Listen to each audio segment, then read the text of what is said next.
તો લોકસભામાં આવતીકાલે વંદે માતરમ પર વિશેષ ચર્ચા થશે। વંદે માતરમ ગીતને 150 વર્ષ પૂર્ણ થવા નિમિત્તે વિશેષ ચર્ચા થવાની છે। પ્રધાનમંત્રી નરેન્દ્ર મોદી વંદે માતરમ પર વાત કરશે।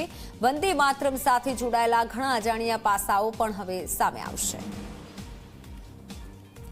વંદે માતરમ સાથે જે પણ પાસા જોડાયેલા છે તે કાલે સામે આવશે, કારણ કે મહત્વની ચર્ચા વંદે માતરમ વિશે આવતીકાલે થવાની છે। લોકસભામાં આવતીકાલે વંદે માતરમ પર આ ચર્ચા થશે। વંદે માતરમ ગીતને 150 વર્ષ પૂર્ણ થવા નિમિત્તે ખાસ ચર્ચા થશે। વાત સુરતની। સુરતના આંજણા ટેનામેન્ટમાં આવાસનું લોકાર્પણ કરાયું છે। કેન્દ્રીય જળશક્તિ મંત્રી સી.આર. પાટીલના હસ્તે લોકાર્પણ કરાયું। 416 આવાસ અને 6 દુકાનોનું સી.આર. પાટીલે લોકાર્પણ કર્યું। દરેકને પોતાનું ઘર હોવું જોઈએ તેવું સી.આર. પાટીલે જણાવ્યું।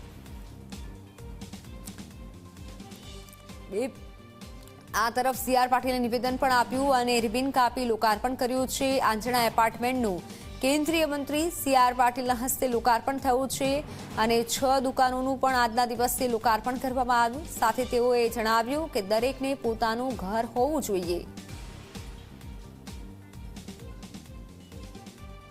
પોપ્યુલેશન અને પ્રોરિટાની દ્રષ્ટિએ જોઈએ તો સૌથી સારી ક્વોલિટીના સૌથી વધુ મકાનો બનાવવા માટેનો પ્રયત્ન સુરત મહાનગરપાલિકા કરી રહી છે। આ વિકસતા શહેરને લોકોને પણ એવી સુવિધાઓ મળી રહે અને ઝીરો સ્લમ થાય અને આખા દેશમાં પહેલી મહાનગરપાલિકા ઝીરો સ્લમની બને એના માટેનો સુરત શહેરના સૌ પદાધિકારીઓ, અધિકારીઓ, કર્મચારીઓ કામ કરી રહ્યા છે। એમને પણ હું અભિનંદન આપું છું।